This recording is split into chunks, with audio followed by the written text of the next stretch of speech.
You're listening to Pro Booth Talk, education and insights for photo booth company owners. Welcome back to Pro Booth Talk. Lap, Hi, everybody. Welcome back. welcome back. So, in your photo booth days, you've mentioned a few times that you did some work with photo booth support. You want to give us the dirty? I can't believe you remember that. Yeah, of course, I remember. Yeah, I So met let's. Greg many You want years to talk ago. some garbage about them? Oh wait, no, they're on the No, line right now. Hey, Gregory, what's no, going on? Greg. Hey, They're what? awesome.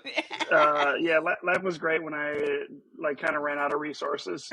Lab knows her stuff really well when it comes to like a variety of different things, doing really cool like outputs and awesome photo activation. So yeah, you're my go-to when it comes to the end of the line. Thanks. Yeah, that's weird. That's weird that photo booth support calls me Exactly when right. they need help. So we No, said photo photo booth booth support's support and we awesome. said Gregory, but for any of the boothers out there that don't know who you are or what photo booth support is, Gregory, let's Yourself. just start there with the introduction. Yeah, for sure. So I'm Greg. I'm the leader, I guess, so to speak, of photo booth support. It's between me, Leo, Dustin, and Usman. A small team, but with our client base, we handle lots of customers all around the United States for 24/7 support for technical support issues. So whether it's software, hardware, obviously when it comes to things, you have to be on site, like hardware printing issues and camera issues, but we can always step our clients through to help resolve their problems. So, yeah, in a nutshell, attendants call in. They don't need to know anything, which they should know some basics. There's a lot of people that don't know anything that are in Sometimes they don't. Yeah. but attendants will go and call in. They'll just tell us the name of their company, and we'll go from there. A lot of the times we remotely connect in through AnyDesk. We have an 888 number that people utilize. And then just over at the last PBX, we came out with a new product called Boothy, which is our chat support agent that's not half human, half robot, but it can do a lot of things and answer a lot of questions. Not to say more so than a person, but it's definitely loaded up with lots of knowledge. So yeah, in a nutshell, we just provide technical support for photo booth owners. So we are a customer of photo booth support over here at Smash Booth, and our general protocol, because we do have in-house support as well. So our reps, like we have a WhatsApp group for tech support. So when there's an issue, our hosts jump into there, and if they could see that there's already a conversation going on with our in-house support, then their second step is to reach out to call photo booth support. Sweet. It was certainly, I mean, we were years in before we reached out to Gregory to find out if it was something we wanted to implement, and we were still very cautious because I know there's a lot of softwares out there, and like I just can't imagine something like this being viable and working. So we're very cautious. We signed up, we met every week, and our host took like pretty good notes. I told them, for the first few weeks, don't reach out to us first, reach out to them. We need to see if this is going to work. And they took notes about, what happened and how it went down and if they were able to solve their problems or whatnot. And we had internal meetings every week, and it was really awesome. So this is the experience that essentially that we get. I don't know if it's the same every time, but it sounds like someone calls up, you find out what's going on, the company they're with, and then you hang up and it sounds like you route that to somebody who knows more about that subject, because a lot of times they say someone has to call them back, and it takes about 2 or 3 minutes. They get a call back, and then generally, I think there was a couple things that we weren't able to resolve, but like 90% of the stuff we were able to have resolved through support in just for sure 5 or 6 minutes. We kind of say it's like an extension of like your guys' team. So it's great. And I honestly, like the first thing that people can go and do is pick up the phone and go and call us. But I think, and again, I know that we're the ones that run support, but I think it's great too, to almost say the first line of defense is trying to go and resolve it with the attendant. And again, people can go and pick up the phone and call us right away, but it is nice for like the attendant to go and figure out why it went wrong. And if you have like a first tier support before you go and call us, that might be able to better explain what your issue is, like we're all for it. But usually when it's someone calls in during an emergency, we don't try and explain why or how. It's just like, let's just try and get them back up and running ASAP. So that's good that like we were there and able to go and resolve.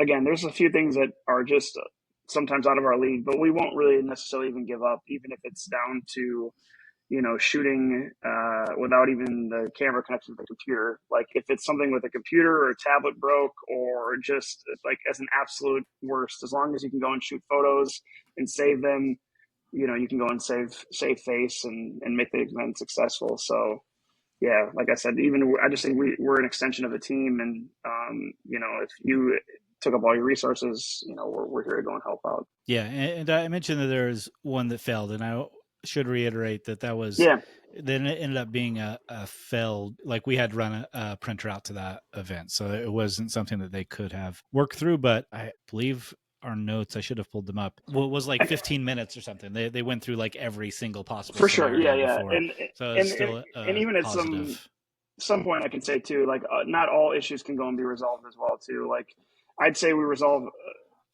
95, 99% of it, but printers are probably our main issue. That's where we see most of it. And even right now, there's I'm sure that everyone maybe knows about the new DMP media for DS620s, and just stuff starting to kind of randomly fail. And we started to get calls in just because of a change that DMP made, but not really broadcasting it to it. So a lot of people call us about. What are we talking about? Share, because I don't know what you're talking about. So I do, because like I see people talk about firmware updates all the time, and I pretty much always dismiss them because to me, they're not all that important. But I remember that specifically Bill mentioned it twice, 2 separate times. So it stuck in my head, and then I realized like the next week we did have multiple printer issues. So it was priority number 1 that Monday. We pulled out every printer and updated all the firmware, and we haven't had issues since. So if you've noticed, all the paper now or the media is wrapped in paper instead of plastic. And I don't know if I would say that almost those two things hand in hand. Maybe I don't know if if there is a correlation with how they package it and if that's considered the new style media, but for sure it's affecting everybody. And we've gotten, I don't know, like 24 phone calls about DNP 620 issues. It doesn't affect the RX1, but something on how they manufacture it isn't like jiving with how how Windows is picking it up. Sometimes people can go and cut their strips. Sometimes it won't detect the printer. And it's actually like a thing where it's like, I don't know, not just, it really is actually something semi-urgent. Like if you haven't done that, like either one of you guys, well, it sounds like you, Jason, got it all figured out, but Lap hit me up and I can show you I have like stock, I keep like 20 cases of media. So it's been a while since I put in an order. So I haven't seen the new media, which is why this is completely well, get ahead of it. Update all your 620 firmwares, because the new media is wrapped in paper instead of being in that plastic bag. And I don't know if it's correlated or not, but to me, the two kind of line up. So I just assumed. For sure. But we're having a number of issues. One is the printer wouldn't recognize the paper or the paper size. So we would have to like completely drop that paper and put it in a new roll. And typically that would work. The print layout is off. Like it's very rare that we would have to go in and like nudge things to the left because like the date on the bottom would be getting cut off. But we found that we were doing that like on maybe 1 out of 3 events. Wow. Some of the printers weren't cutting the 2x6 strips. Like there was just a number of issues just internally with our company alone. But the firmware update fixed all of those. And just one last little note about it too. Even I had an issue, just like talking shop. We had an issue last weekend with like ghosting on one of our printers for a 620, and it wasn't. I don't think that anything affected it, but even honestly, updating firmware once in a while, I never really believed in it necessarily. And then actually doing a firmware update after talking to DNP support, they actually have pretty good support. They're not open 24/7, but when you do get a hold of them, they are great. And updating the firmware got rid of the ghosting because like it's 3 different colors on the ribbon itself, and something wasn't aligning. But the guy at DNP is like, hey, honestly, if you update the firmware, it's like it changes how like the rollers and the mechanism works and all that. And obviously, like maybe 2-3 years ago with RX1s, it increased like the speed time, which was, it went from like 20 seconds a print to down to like 12 seconds after a firmware update. So after changing. Yeah. So after changing the firmware for the 620, it actually got rid of that ghosting effect. So yeah, it's like a service that we've been doing quite a bit lately. So. And depending on how old your 620 is, there was a speed increase for that as well. Like we were still running like 2 firmware, like 2 or something. And I think this new one is like either 5.8 or 6 or something like that. So there's a really big gap in our Wow. firmware. So I threw like that all into chat and said like, hey, what can I expect? What upgrades and updates and fixes have been implemented between these two firmwares, and the speed of print was mentioned twice in 2 different of updates. Sweet. We haven't noticed an increase of speed, but I have not updated any of my printers since I purchased them, I'm pretty sure, except like the original ones. But that's good to know that I need to go in there and do that now. Yeah. That's because I've been not on the boards too much lately. And honestly, even we've came across like some issues too about even updating firmware for cameras. There was some, That I do. yeah, which it seems kind of odd. I didn't really even consider it. And then there was some like, M50s, M6. yeah, M50s, M6, and then like exposure simulation. There was like something related to that, and updating firmware kind of updated the menus within the camera and like unlocked some certain features and functions. And so I don't know, like if you have downtime, even with us, there's some basic stuff to go and do, like just to make sure that your photo booth software is up to date. Even I don't know when DSLR booth, for example, updated so that they have internal texting as opposed to using Twilio. But I was having problems with Twilio, just like how everyone else has problems with their service sometimes, and like certain regulations and rules. And I just changed everything to internal texting. But yeah, like updating stuff and seeing what's new. I always say don't update it if it's not broken, but there is some certain instances, especially if it's a release that has a lot of feature packed. Don't do it at the event or hours before the event. Maybe the day before or a week before. Do some testing and see it. But yeah. So one of the things we see like all the time in the groups is the inevitable, like it worked when I was in my garage, or it worked at home. So I guess some of the insights that I'm hoping to get are for newer companies largely. What are like the most important, impactful things that they can do to avoid calling you or messaging the groups in the middle of an event? Sure. No one wants that like live at an event, I need help message to go out. It's a great question that everyone asks, and I should have that like as a plaque or a slogan that says, "Well, it worked at home," because we hear that one all the time. Or it worked. You just need a shirt made for PBX next year. Yes, actually, that's a good idea. I'll save this clip, and that'll be on the shirt, because that's great. Like, in a lot of people say in calling, it's probably one of the first sentence or two is that, well, it just worked in the office, or it worked a minute ago. Well, it doesn't work now, so let's figure it out. So without really knowing exactly where to start, I would just say this is that always have a backup plan. It's kind of like what our slogan is. It's like, is just always be ready for something to go and fail. Leo touched on it when we did our speech over at PBX. Like, correct me if I'm wrong, but like if something will break, it will, or something along those lines. Like it's something is bound to go and blow up or go wrong. Like what can break will, I guess, is a good way to go and put it. And that certainly happens with photo booths, even with our own companies that does several hundred events a year, 600-700, that we have stuff go wrong quite often. And new stuff, old stuff, the most logical stuff, cameras with a lens cap on, from something very basic and like just looking right at it, and like people saying, "Oh, that's the dumbest thing. I can't believe I didn't see it." To something very complex, like multiple instances of printers, but not fully detecting as a printer and showing up as a device. Or I even had one customer call about a flash not working, and I got a really good kick out of it. It was the first time ever where I told It them, wasn't plugged in. no, this was pretty good. I felt like Thomas Edison. That inside of the flash they pulled out part of their flash. I just looked up the instructions, and they pulled out the flat, like, what would you call it? Not circuit breaker, but yeah, like the little tube that has the fuse. And it was like super. I felt like it was like from 1800, and they pulled out the fuse, and I was like, "Listen, there's a backup fuse inside of it," and they were like, some young attendant, and she's like, "What's a fuse?" And I'm like, "Okay, just it's a tube. Take it out, and there's a spare one in there, and put the spare one in, and like don't mind what we're doing. Just follow my instructions, and we'll get you running."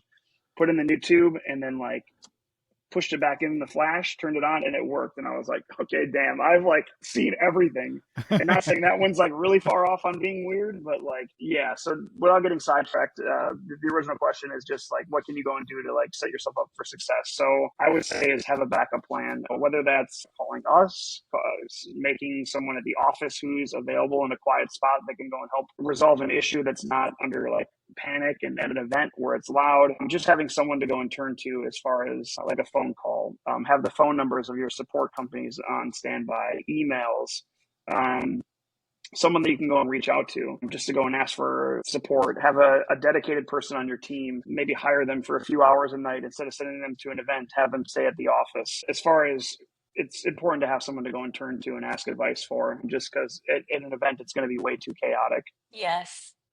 And I would say that most important though is just having a hardware backup. And to even be honest, like with our own company, you know, I talk support all day long, and I know it works well for our company. Everybody's situation may look a little bit different. Some people may not have only a cables as backup, and that's fine. Like if that's what you want to go and do, and it fits like in how you run your events, then perfect. Just bring cables. I don't believe in bringing a backup printer because I set up all my events early in advance, and if there's a problem, I'll send someone else out there. Yeah.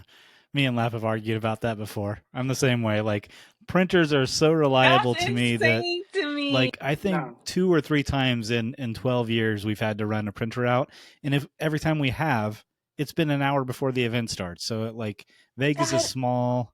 You know, I get No. like Lap's Defense was like every one of our events is like 45 minutes or an hour away, and that makes sense. But that For sure. yes. that's not And us. that's what I'm saying is I could see that if depending on traffic and where you live, if it's too crazy, like Yeah. I know that my team is on standby, my setup team, that they can be out there within an event from our central office to any, not to say any location, but we're within 15, 20 minutes of getting it. I would just tell my staff, Yeah, LA is not like that. yeah, no. Yeah, even worst case, you're in the middle of an event. We'll still have it there in like 20 minutes, and we'll just reprint a few photos. You know, LA is easily 2 hours to get on site if so you're I lucky. mean, Yeah. it depends on your demographic for sure. You can tell by my reaction, I have backup printers, except during Christmas season when we just are like overwhelmed with events and we don't have enough to be able to like back up all events, but they're within, at least the events are nearby, so somebody does have something nearby. Yeah. For sure. Yeah. One of the things you said there, Gregory, that I liked is that you mentioned like always have someone, you know, that's in a quiet space, because like events are different. Like one thing I realized right away when we started having in-house tech support, those people that are here can fix so many of our problems when people call in. But when those people Yep. are on events, they're calling in with the same problems. And I'm Yeah. like, you fix the same problem Yeah. every weekend. But when you're in an event, it's different. when you're on it's site. loud. There's some Yeah. anxiety. Like there may be people waiting. Like it's just different. Your brain doesn't function the same when you're at an event as For sure. when you're in a quiet office space. Sometimes it's something really silly, insane, and when you bring it up, it's like that's the stupidest thing ever. But there's been times where I've been tech supporting with my team, and it's like they lost power, the flash doesn't work, and we follow that cord, and it's because someone unplugged their power and they just didn't realize it, or they forgot to turn on the power button, or they forgot to remove the lens cap on the flash. You know, Yep. when you're on Or the site, power it's just, strip switch gets knocked, and you know we don't ever turn it off, so they don't think to check it. Yeah, For but when sure. you're on site, it's so hectic that these things that seem silly when you're not on site, you overlook them when you are on site. So having support, like I helped your team out just a very short time frame, and in that short time frame, I saw it all too. Yeah. You know, and it's sure. things that you never expect. And I've helped you guys at PBX a couple of times, and I always tell people the amount that you charge is so little for your service compared to the lost revenue from an event that you can't get up and running. And not only the lost event, but like that client's trust in you. For sure. The amount that you charge is, I don't know what you charge now, but I know that you're not charging anything what you guys being available 20, walking people through all kinds of software, all kinds of hardware issues. For What sure. do you guys That recommend? That's we're charging $65 per month to 95, and then we have, and this is per booth. But again, you get more than 2 booths, and we'll start to kind of come up with custom plans. We just try and be available for all different types of boothers. I could tell you my cell phone bill on what I pay in my hotspots is like 20 times of what I pay for what someone would Your go and pay for mortgage? support. for, more or less, like for support. So it's like for sure I can't go and tell people because where their budget sits, but in the grand scheme of things, it's nothing compared to what even like what Lab says, just being your reputation. There's been so many Just times that where one I've event.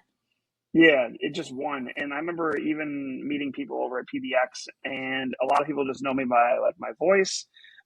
Sometimes I'm tier 1 support on certain days, and other days they may not catch me. But I've spoken to every one of our customers, and people have really only ever heard my voice, and then they go, "Are you Greg?" And yeah, that's me. Oh my God, you saved our ass so many times. It's like it's unbelievable, and like people are like, "I owe you."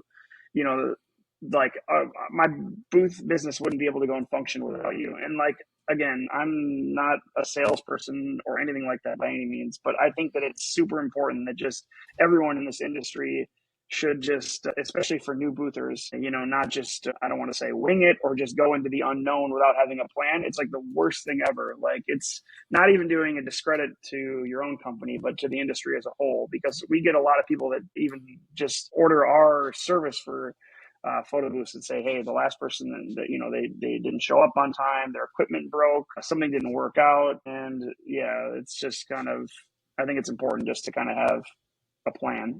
And another thing is too is that what I even tell our own customers is like I'm half support help and half therapist because when people call me, they call in such a big panic, and it's nice, like you said, and like to have a quiet space to go and be able to work from, and someone who just says, hey, everything will go and be okay, let's just go and dive into this right away. And that's kind of honestly how I start my calls. I'll just say, hey, listen, I'm here to go and fix you up. Don't worry. And they say, oh my God, I just don't, and I just take a deep breath for a second. Let me get you fixed up. And then boom, give me your AnyDesk ID and we'll pop in there and go and help them out. So yeah, for a lot of people, we've been kind of a big lifesaver.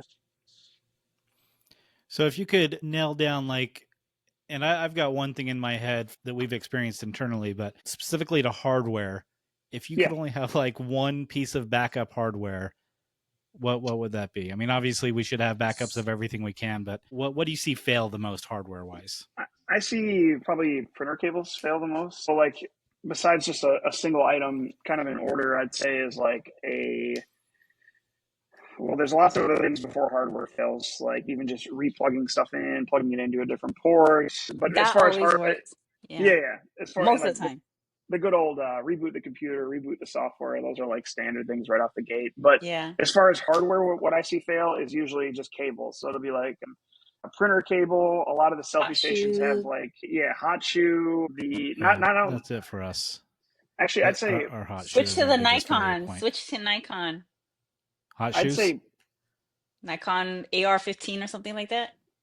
Yeah, it's the only thing that we keep two of in our backup kicks. Our hot shoes fail so often. Yeah. even before hot shoes, I say the sync cable flashes. It's honestly like it's almost like Mm-hmm. a tie between sync cable and printer cable. So those things, again, like what I was really pushing at PBX was these cables only cost you, it's not even about price. It's like it's just about remembering to do it. So hopefully, even just as this episode serves as a good reminder to get your cables. It's really Yeah. important, just do it now. Like, why wait before it's too late? So just pull out your phone, go to Amazon, get that Do it order now. placed. do it now. I'm watching. Refurb cameras, that is one that, and the flashes too. If you don't, I mean, I know you guys aren't with the printers, but like you should have backup flashes, backup.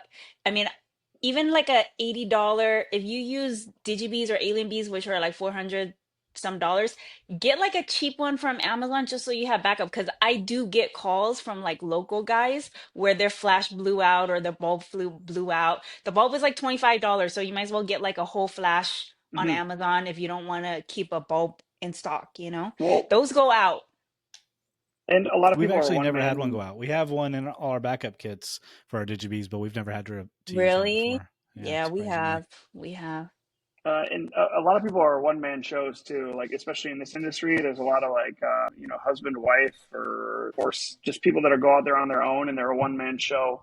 So especially to those people, which I would kind of say also, like at some point you can't really go and do everything yourself, which is it's good to go and have at one point when you can turn the page, have another person work for you. But I think that if you're a one-man show, for sure, even like there's no way that you can go and call somebody potentially to go and bring you a printer. So yeah, even having backups of in certain situations like that, for sure, backup printer, backup camera, backup flash. I've seen people that do like a whole entire setup. They bring 2 setups. I'm like, holy moly, like that's kind of a little Yeah, crazy. I feel I like don't a do lot of people that that. say they do that don't do that. I Don't don't do actually do that. that. Yeah. I have everything. I have pretty much everything except the actual boot. That's a lot, but two Yeah. printers, 2 flashes, the cables. You those are so cheap. USB hubs, those go Yep. out Yeah, too. yeah, USB Sync, hubs for 100%. us sync also. cables, hot shoe adapters, USB-C. Like you should have 2 of each if possible, like the one you're using, and then the backup.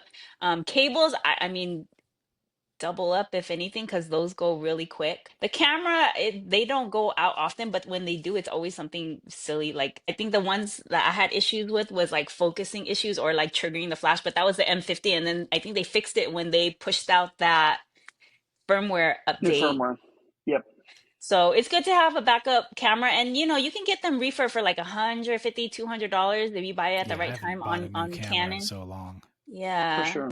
And, again, kind of even just going back to pricing and everything too, and even backup equipment, is that I see so many people going and cheap out on stuff. And I look at this industry in general, and yeah, I don't know. I can't say that like I'm some veteran, but I probably could because I've been doing it for a hot minute. But and I think about people that say, okay, well, I can't afford support. And again, it's the worst. Someone like the person that owns it saying that that you can or can't afford it. But I would almost just phrase it like this: is if you can't afford backup cables or a backup camera or something that's then I would almost just say then not to be in business, but it's like if you're gonna be in business, you gotta treat it like a business. You have to go Maybe and it's take time it you raise your seriously prices if you can't afford backup cables that cost Mhm. like $5, for sure. $8. You know what I mean? Yeah. And it's not to go and shame anybody or anything like that, but I think it's just really important that to take everything seriously. When you show up to somebody's event, Go it's ahead and their most shame. important. Yeah, It's not shaming anybody. It's just No, that no, it's you not got to be prepared shaming. because Yeah, if yeah. you're going to be a professional, if you're going to accept somebody's money as a professional, then you need to be a professional, and a professional for sure. should have backup equipment. Exactly. It Yeah. is shameful to represent yourself and accept someone's money as a professional in your industry, and then shut down your booth and leave early because you didn't have a backup sync cord or something. Let it be You're said. actually just That's making your life more stressful than it has to be anyways, because the biggest, I can tell you locally, the biggest issue that I've seen is people's hot shoe adapter or their sync cable. That has been the most common one that I've seen people put out SOS calls for. And those cables are like $7, and you're praying that someone brings you that cable. So you're wishing that you had that $7 cable so that you don't have to refund your client. That $7 is nothing compared to the refund that you have to give your client if you're not able to get your flash up and going. exactly. And even like money aside too, like, I was just saying that it could be someone's most important day of their life. It could be their wedding. And again, a photo booth is just a piece of it, but sometimes people order and, use photo booth services as like a huge part of it. They're like, hey, I can't wait for you to go and be here. This is like super important. And sometimes we've even had it where it's been a wedding, or they just, not to say don't have a budget for a photographer. They'll say, hey, a relative of mine is shooting, but we put all of our budget into a booth to go and get pictures with me and my family and so on and so forth. So it's not just a booth, just a booth or something for someone. Something way more to it. You don't know that, and I think that it's important just to have cross your T's and dot your I's, and yeah, like Jason said, just to treat a business like a business. It's important. So if someone's calling their either you or their own tech support or whatever, reaching out on a Facebook group, what how can they best prepare? I mean, we see this on the groups all the time. They'll just say this is happening, but give no context to what kind of kiosk, if it's Windows, if it's Mac, if it's iOS, if they're using a DSLR or using their internal camera. So how can someone best prepare to be helped when they need help? Yeah, well, I think it almost starts before the event. So I'll just kind of start there. I think a game changer for us a few years ago, and it was interesting to think that before a few years ago, our checklist. So this is an important one. Is we used to actually go and physically print out something and then check it off, just what should be inside of the bin. So right now we digitized all that, but I think it all starts before the event and being prepared, because I think as long as you um, make sure that all your equipment is there, all your backup pieces are there, and running through a checklist before you go. Like I said, ours is all digitized, so it shows in advance what should be packed in the bin. As we're looking through our bin, we're checking it off on our website and making sure it's all there. Some CRMs like CheckCherry and Bootbook and have lists incorporated in that, and like DJ Event Planner, I think. So just making sure that all your equipment is there is like a really important one, because I can tell you probably people that are even listening how many times if someone showed up to an event, and even us, like back when, oh, I'm missing, a pole for a backdrop, or I'm missing, props. So just, I think it starts before the event for there. And then when you're at an event, another important thing, and while it may not deal with support directly, is to give yourself enough time to go and set up the equipment. There's, again, if it boils down to money, it's really not worth it to show up a half hour before your event and just rush to get it all done, because the computer, what can break will. So just, it's a shot in the dark almost every time if everything is going to work. And 99% of the time it does, but when that 1% it fails, you really need to go and have time to go and figure out what the next plan is and what the next step is. So just making sure that you show up at least an hour and a half in advance. I don't care if your booth in 20 minutes or 30 minutes, having a buffer period of, say, set up for 45 and then have a 45-minute buffer. Because even if you look at it in an hourly rate of what you pay your employee, and you pay them, let's say, $30 an hour, it's $15. Like, so having enough time in advance is also important. So that's probably step two. And then step three, just with everything on your computer, making sure that you have a backup piece of software, and making sure that everything is all up to date on the software side. I think between preparing for the event, showing up early with preparation, having those backup pieces of equipment, and then having all your software and knowing your craft. I think with those three things, that's it. The last thing is just like customer experience and taking care of your customers and having a great attendant. Like all those things combined make a good event. So whether that was like technically a technical support answer, it's all encompassing. Tech support is a lot of different things, not just software and hardware, but making sure you're prepared. Okay, so I've done all those things. I've prepared, and I still have some kind of issue, and I'm going to call you. What can I prepare to have the most easygoing or less stressful call as possible for both you and for me? Like, what information should I come to you with? For sure, which is, I think, what you probably originally asked. So that's all right. Yeah, you gave all good information. I know, for sure. So on our end, at least how we work with support, the most important is just having an AnyDesk ID ready, which means having an internet connection. So by having the two, we're able to go and connect into your computer and see exactly what's on your screen, and just knowing what your issue is without any fluff around it. So meaning that just right to the point, just tell us what the issue is. And again, that can happen right away. Sometimes people call in with a big panic and they say, oh my God, I don't know, the bride is about to go and come in here and I just don't know if I'm going to be able to go and get this up.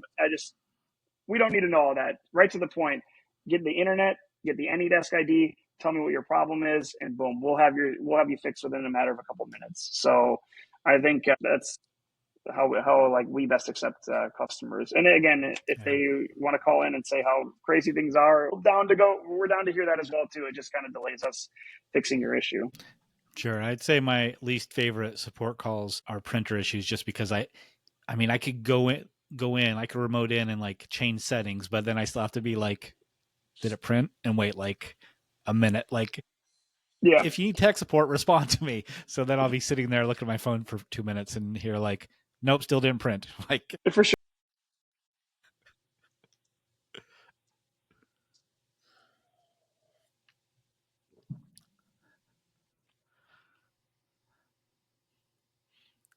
Yeah, like I get you're at an event and you want to get back to your event, but someone is on that other end anticipating that you're still having issues and that, let people know that it's resolved. Yeah, Just for say sure. it's fixed, thanks. Or just when sometimes they have big gaps of silence and we're just like, what's going on the other end? Tell us Yeah. what's going on. Like, are you Yeah. okay? We're trying to get you fixed as quick as possible onto the next customer. So it's just like, are you working? Yeah, I think it is. Oh, okay, it is. Yeah. Did it print? Yeah, yeah. Are you So, good? Yeah. but with it being said too, like all of our customers, everyone has really good intentions. I'm even just them picking up the phone to go and call us is not to say the right step in the right direction, but it doesn't matter if however they call us. Like I said, ideally they just tell us the information right away. But without sounding too tacky, we kind of treat with our own events and with our support clients, we're imagining us in their shoes and say, okay, like, what are they? It's loud, it's crazy, and we just try and imagine if we're in their shoes to fix them up as soon as we can and help them out. So that's a good question, though. So are there any softwares that you can't really support? There's just no way you could train for and be prepared for when they call.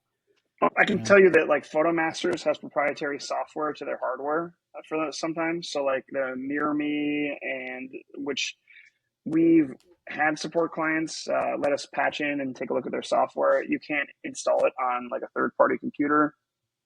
The licensing is pretty expensive. It's not about the numbers, but I think that only authorized people have access to their software. So some of the PhotoMaster stuff we can help step through because it usually falls outside of the problem. Is if it's camera, printer, or something else, we can usually fix it without even really knowing what we're getting into. But we've done really old software. So like Photo Booth, I actually used Photo Booth for a hot minute, way longer than I should have, with a Canon PowerShot, and which is kind of crazy to think. And we upgraded to DSLRs just only a few years ago, to be quite frank. But we just provide stellar service, stellar output, stellar lighting. Yeah, I think I'm trying to think how well I was trying to. This is the part we got to cut out on the podcast.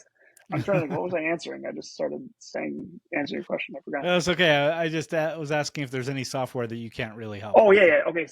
So saying, so Photo Booth, even though it's really old, we do support it. There isn't a piece of software that we don't. There is some stuff that it doesn't get as used as often. So there might be a little bit of unfamiliarity, like Bleep Share. A lot of people use it, but it's just far and few. There is some oddball software, but for the most part, no, we support all the basic softwares: Snappig, Darkroom, Booth Events, Curator, iPad-based stuff, Windows-based stuff, you name it. And then just generalized tech support too, printer drivers, stuff like that. But no, we handle most of all of it. Cool. So I was going to ask like what softwares you see the most issues with, but I guess ultimately that would be whatever software is used the most, because obviously the more people using it, the more issues are going to come up. No, it's a good question. I would say that honestly, the number one support customer that we have uses Social Booth. So love it, hate it, use it. That's our main clients. We know it like the back of our hand because Selfie Station went out of business, and that's kind of the one way when Photo Booth support first started was helping Selfie Station and having a support contract with their team. So we know their hardware and their software really well. And I don't necessarily like, obviously times change, years have gone by, but as far as problematic software, that might be the one. So all you Photo Booth Solutions users, Give time to Greg a upgrade. call. Time to upgrade to new software. Yeah. Or sign up with Greg. Yeah. I think in they started out with using like the actual software was called like Selfie Station software, and then which is a white labeled version of Social Booth. But yeah, that's the most problems. We know how to fix them up really quick. So yeah, all you Selfie Station users, call us, call me. Yeah. So how about like war stories? What do you have any calls that ring out that just you can't forget, get out of your brain, that was a complete disaster? Yeah, I got a bunch of good ones. All kind of everyone is an adventure. Okay, so and I'll sum it up nice and quick, just so that it's not a very long story for everybody. But some cool ones, for example, was I flew out to Dubai one time to go and do tech support. We did Dubai Watch Week, and someone reached out to a support ticketing system for software, and they said, we need help with the software, which was Social Booth. And we wrote them back and said, okay, we can help remotely connect in. fix you up like just like we're there? And they're like, no, we need you out here. I'm like, cool, we can go out there, but like, and again, this is just tech support. I'm like, we can remote in, like we're, we'll do whatever for a paycheck. But and they're like, they insisted, and I ended up flying. I didn't know if it was like a scam or what's going on. The guys wanted me to meet in Dubai. He was Greek, and yeah, it was just a trip. I had never flown so far in my life. It was like, I don't know how many hours. It was like, felt like it was 15, 16 16. hours. From, yeah, it was insane. And like I land, and some like guy meets me at the airport and picks me up in a Mercedes van. And it was like, and again, Dubai Watch Week, like anybody who has money and like is trying to flex is in watches. So like it was wild. We set up a photo booth, and I was doing support inside of a museum. To the left of me was like a $20 million statue of an alligator. To the right of me was a piece of artwork valued at like 50 million. It was insane. So, and my support consisted of really not supporting anything. The software just worked as it should.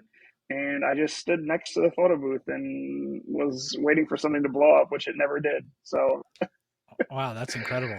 That's That really is yeah, not cool. a story kind of I a, expected.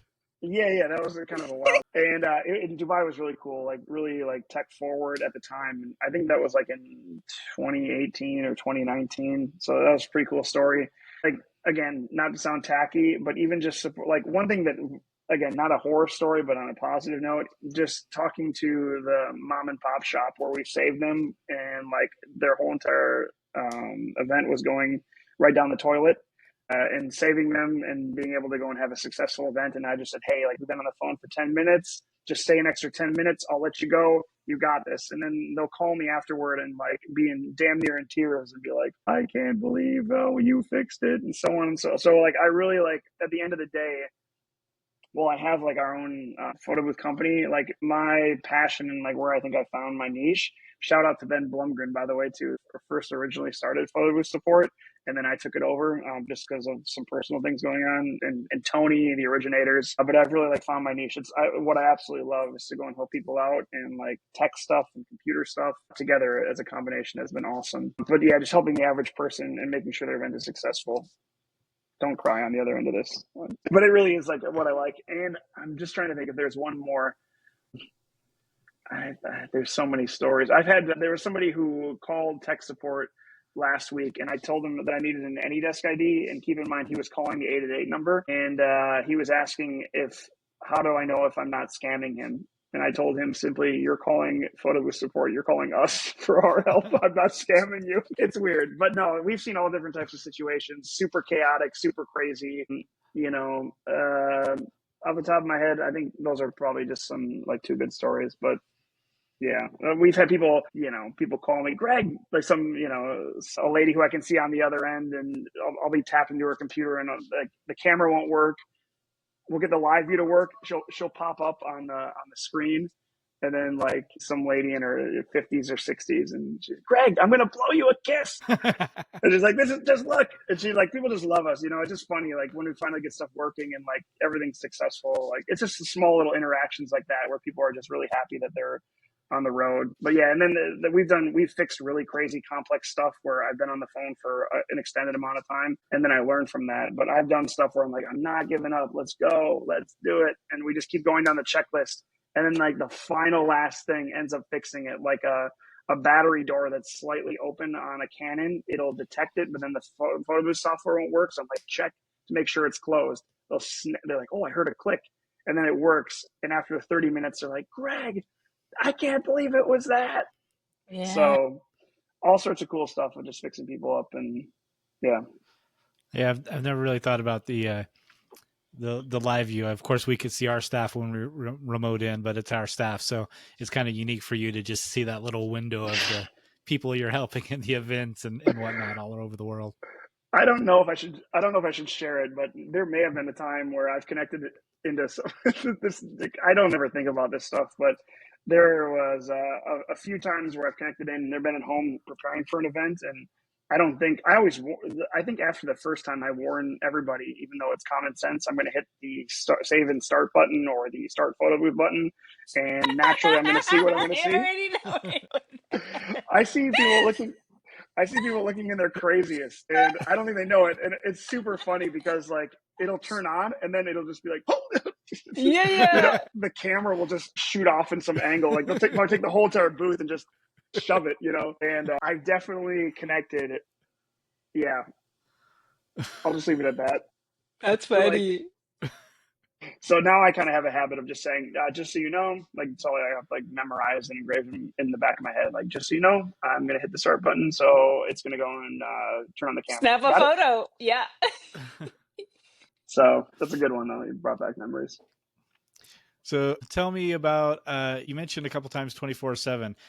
Yeah. Seems like you have a pretty small team. How are you able to accomplish 24/7 support? Yeah, so we essentially have like a late night shift that everybody's phone is on bypass ring through on their phone. So if someone goes and calls in, we kind of change it depending on the season. We have like sequential, we have it all ring at once, just depending on the hour and the shift. But there's at least a person that's on staff. And if a staff member needs to go and reach out to someone else to go and get further information, we're all available 24/7. But there is like a late night shift that does go and call it. And with the experience that we've had on just people calling in and the times, all of that is logged, and even punching it into ChatGPT with a call log saying, when are people calling in? Tell me my peak hours, things like that. We've narrowed it down to a science. To be quite frank, and this is actually kind of not to say advice by any means, but if the event has started and it's running, you typically don't see a problem after or in the middle of the event. It's usually happening before, and in the middle, it's probably like a 15%. And usually that has to do with like printer jamming, and then something else goes wrong. Yeah. Stuff doesn't really just randomly go. It's always before the event. And even at different ends of the time zone, we don't really run into calls, past midnight. So, and if they do, it's very far and few. I've definitely gotten woken up and had our tech go and reach out to us, 2, 3, 4 in the morning. Not to say it's the one problem with support too is you'll have people go and call in that will say it's an emergency, and technically their event's not for like 2 days or 3 days. Oh, no. And it's not really necessarily an emergency. So that's kind of like the one downside. And we just say, hey, like we'll call you back again, during normal business hours and things like that. We are available 24/7, always ready to go and pick up a call. For emergencies. So, yep. For emergencies. And we do have a secondary support plan where if you do want to go and learn more about a certain function or feature like green screen or GIFs with animated overlays or something, we have Calendly. You can log into your account and set up an appointment. Like I think we do it Monday through Thursday, because Friday and Saturday are kind of crazy. So how crazy are they? What does a Saturday look like for you? So and of course it's seasonal, but let's leave out like December. Let's forget about December for a minute. Just a standard Saturday. Yeah, like a standard Saturday, I would say probably like 24 phone calls, maybe less. Again, even when we go in, Lap if it's looks not disgusted something right now. You said 2,000? No, 2,000. No, 2,000. 2,000. I was like, what? So Sheila's looking disgusted because she's like, he's lying through it. Yeah. No, I was like, what? Because when 2,000 I was phone helping, calls. it wasn't that. When I was helping, it was not that many. That's why I was like, what? Yeah, no, it's all manageable between how many staff we have. And our big thing is even just letting the attendant go and control themselves. We'll see what they're seeing and we can control and we can click. But I think that even just kind of showing them slightly and telling them, hey, click on here, push here, and having them kind of get in the rhythm and routine of learning it themselves, it not only helps the attendant, but it kind of lessens up our phone calls because people kind of learn by doing it themselves. And we're a firm believer. If it's like, holy shit, the event's already 30 minutes into it, we'll take control and get everybody rolling. Having them go and take control of themselves certainly helps out. So, and like learning it themselves. So I know we chatted a little bit at PBX about this AI bot that you've got because we created one internally for our staff as well. Sweet. So how's that going? The thing that like blows me away about that for us, we've had a lot of beta testing and trial and error, but we can hone it down very, very specific. So I tell it like, these are the 5 kiosks that we use, and these are exactly how they're set up with the exact hardware and exact software and their versions and everything. But you're shotgunning to like every software. And so when our people use our support, they just say, hey, we're using our DSLR Windows kiosks, we internally call Pro kiosks. So they'll tell the chat we're using Pro kiosk, and it knows right away that it's a Windows based, it's DSLR, it's running darkroom booth, and DMP 620 printers and whatnot. But what is the protocol if someone messages your chat, your AI agent? Yep. How are they able to quickly get to what they're using and help them?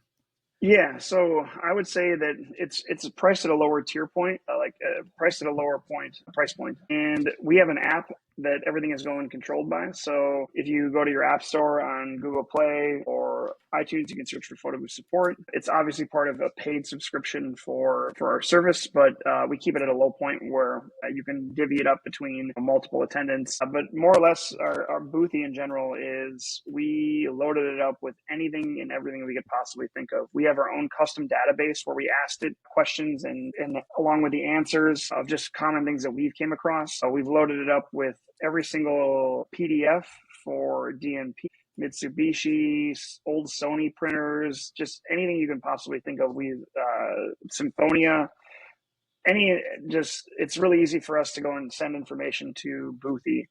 And then along with that, it also goes and crawls all help articles for all software. And it's kind of interesting to think that, like, what does it all mean? Well, it really, like, truly is all. We've written down every single piece of software from even the most random, like, unknown software that someone might be using to go and put it into the system, along with general, support articles and help. It's constantly crawling on a weekly basis for new information after we first loaded it. And yeah, you ask it a question and it's essentially a GPT and it'll answer back in like a humanistic form. So you can ask it any question about, like, my printer stopped working, or and it'll ask you further detailed questions. What model is it? And if you don't know, you can even take a picture with your phone of the printer and it'll recognize and use an image to go and help resolve issues. It's a pretty cool idea. I don't know. I thought about it, like, who the hell knows? Sitting at my table eating dinner and I'm like, why in the hell hasn't this been created? So for someone who's looking to go and, like, not wanting to go and sign up for full support, but wants an option and someone to contact, like we were talking about earlier, even a chat bot is a good resource in Boothie, and without extending this answer really long, the difference between like ChatGPT and our bot is that it's custom tailored. It's not a whole bunch of blah, blah, blah, and really long-winded, filled in answers with a bunch of junk. It's concise, right to the point, trained in using us and our texts. And sometimes ChatGPT, you have to pay for certain functions and features, and you would do that on a per user base. So it could add up to a lot of money. And I think this is just clear cut. There's an app, you load it, ask questions, and that's it. So, and that's amazing. So I heard you say that it is at a lower price point. So is it included in your support, or is it an add-on? Is it a completely separate thing? No, as of right now, all of our customers who are current support customers have access to Boothie. So it was, I think, again, Boothie is relatively new in our price models and subscriptions, but for all current subscribers, Boothie is included. But it sounds like people could just do Boothie if they want exactly. a cheaper option. Exactly. Cool. And I think we have like 3 different plans for it. If it's like just up to 2 users, because then that's like someone in an office and someone on the field. And then we have like, it's meant for attendance. So then I think our next one is like from 1 to 10 and then 10 to 20. And then if there's 20 and above, I think it's reach out to us. So, but yeah, it's been a great tool. And if at any point you want to go and speak to a person on the support side, you just say like, speak to a person. There's a little button to go and push, quick button that'll get you connected in to somebody right away. But it's only currently available through a downloaded app, sounds like.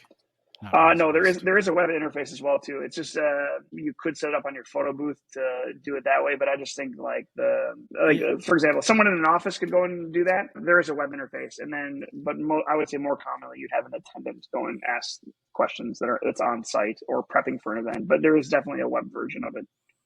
Yeah, I could just imagine like an owner, it makes sense, but I wouldn't want to have all my staff download an app, so it would make more sense to just go to a. Yeah, for sure. And we can actually, for like enterprise customers or people who want to go and integrate it into their own software, we can give you like an iframe that'll allow to embed it into your own app. So we had a customer reach out and they already have their own tool and they were like, hey, can you allow us to have access? So they just added in a button and then it pops up a chat window so they can go and ask it. So it's pretty slick. Yeah, an iframe may be a good option for us, so we could just set it up on the back end of our website somewhere for our hosts. But for sure, so far our own is working pretty good, but we're adding one kiosk at a time, and right now we have only got the 2 kiosks that we use primarily, and once we have those down to like 98% efficiency, then we'll add the next kiosk and start working that one out. But yeah, for sure. Well, Lap, do you have anything else? Talk your ear off. That's good. I mean, Support is one of those things that you need it. You need it. If you don't have it within your own company, if you don't have your own support, I mean, we are in such a technical business that it's a non-negotiable, I feel like. Yeah, And it's that's wild. like There's people that wing it. that's perfectly said. I love that. Like non-negotiable. I agree too. Like Yeah. even again, I know that we're the ones who go and run it, and I'm like the lead technician, so to speak. But honestly, I just wonder who people are. Again, I think it's just people really honestly not even knowing about us. So the more reach we can go and get, and why we show up at PBX, and why we hand out stickers, and we tell them, hey, stick this to the back of your booth. It's our 888 number. Reach out to us. I think it's just a matter of fact of like not really knowing that we exist. Yeah. And there's so many diehard people that are part of the Facebook groups that are like, hey, call support, call Greg, call their team, and people that like, especially like, I got to shout out to like Brandy Madrid, who like reps our service. She only does like 2-3 booths a year, somewhere right around there. Just once every few months. She's got a lot of stuff going on, but she has like never let down of like when she needed help, they were always there for her. So anytime anybody posts a question, she's always just like, hey, reach out. And I just kind of agree. Like it's a must-have in the back pocket, just to call someone and to go and help out, because not a lot of people have our knowledge and our tech and and the answers for a lot of this stuff, and we do. Yeah. So I guess in closing, I mean, there's a lot of options out there. We see people all the time post to Facebook groups. Of course, if you're posting to a Facebook group, try to be specific. Like if you're having a problem specifically at Darkroom, don't post to the Photo Booth Network. Post to the Darkroom group specifically, because there's a lot of people in there that are willing to help there. Even though they don't have 24/7 support, there's a lot of people in there that are anxious and happy to help. At some point, it's really, really beneficial to have somebody in office. We used to have 2 people on every event, and eventually we realized, and we did that largely because if you have 2 people there, one person could run back, or it's 2 people working through issues or whatnot. But at some point we realized that we don't need 2 people on every event. If we have one in the office, that's that second person that could run things out or tech support or whatever. So as soon as you're doing more than 2 or 3 events commonly on a Saturday, it starts financially to make sense to have someone in office. And obviously, like the Photo Booth support, a lot of people don't know about it, and it's a great option. And even if you don't want to subscribe monthly, I hope I'm right here. You do have like of course it costs more, but you have like you can just call in and do like a a la carte service or something like that, right? Like a one-off call. But we actually don't. There isn't. Oh, like never mind then. Did you used to? Except, Used no, to. we never. Or sign them up. They can sign up. Yeah, we usually just go and like. So the only problem was that because a la carte really wouldn't make sense for us, because it was people just kind of like calling. Well, we would just sign them up for regular support. There wasn't like a one-time service, and then they can use us as much as they want. So, and just one time, you'd have people sign up once, then cancel, but then call a bunch of times, and just like how we operate, it's just best if they sign up. If they want to cancel. They get us a month for free, and then they can cancel anytime during that month. So it just works out better than to try and do one off and turn on, turn off. It's too much. Yeah, I get that. Okay, Yeah. So backtracking a bit here. Yeah, for sure. I just remember people calling in when they needed help, and most of the time they see the value in the service and they sign up. I didn't know there was no a la carte, but it must be just because people see value in the service itself. Yeah. Like, Oh, people just- would just calling in on the fly, and we'd help them out, and then we'd sign them Yeah. up. And Yeah. sometimes too, like again, maybe this one would get cut on the podcast, but we have people that push their way through the emergency line, and then like try and like I'm like, are you a customer? And they're like, no. And then I'm like, okay, let me just fix you up and then sign up afterward. But it doesn't really. That's great, but and I get why they wouldn't want to sign up it before in advance, because they don't think that we can fix it. it just works to have the backup plan. They sign up, and then we're ready for them. Yeah. Yeah, I guess but like thinking that someone else can't fix it is kind of, I mean, that's what you guys do. You're doing it every day. So if you just think, if I can't fix this problem, then support can't, it is pretty, I don't know. But a lot of companies obviously are there to sing your praises and contest that they are using. You guys know what you're doing. Us as well. Like we do, I don't know, about 400 events per year, and we definitely, I can't remember how long we've been using you. It hasn't been too long, maybe a year or something like that we signed up, but definitely one of the tools in our bag that we find invaluable. Even though we do have in-house support, we just want as many layers of protection as we can. We need to have events running flawless. So if anyone wants to hear my own personal experience past what I've given here today, you're welcome to reach out to me, but definitely recommend checking out For sure. support. And if not, put something in place. Yeah. Exactly. Be professional. And I'm like that at the end of the day. Just like, have something in place, whether it's with us or with someone, not, there isn't anybody else like us, but just internally, just get organized and have a plan. So. And you can put that on the back of your shirt. There ain't anyone else like us. For sure. And I should mention too, like, I know maybe probably mention it here at the end, but again, like our site is photoboostsupport.com. That's where you can go and find us, learn more about us, sign up for plans. So, and actually, if the number too is 888-447-1385. So rewind that, play it back. That's our number. Yeah, there it is. So reach out, email. How about that? You got an email? Yep. info@photoboostsupport.com. Super easy. So call, email, go to their website. All the information's there. You have prices and stuff on your website too, right? Yep, all that's listed on there. So you get all those details from the website. So, sweet. Appreciate you jumping on and joining us. I know we had we've been trying for a couple of weeks to get you on. Our calendars kept crossing, but glad we were able to get this now. Yeah, no, it's always thank awesome. You, Greg. Yeah, for sure. No, it's been awesome. I think this is honestly the first time, short of being on stage, that I've ever been on a podcast. So glad to go and be here. It's a lot of fun. Yeah, well, we're honored to be your first. And before you go, so I hear people call you Greg, and I hear people call you Gregory, and I see that you typed yourself Gregory here. So what do you prefer? I don't know. Greg's fine. If Greg's fine, you prefer Gregory. Yeah. That works. I don't know. Yeah, it's funny. I wrote it myself. I don't know. It's not a habit. Like whenever I'm doing something like related to work or something, it's Gregory. But no, Greg's fine. Support guy, however you want. All right. Thanks again. For sure. Sounds good. Yeah. Thanks, guys.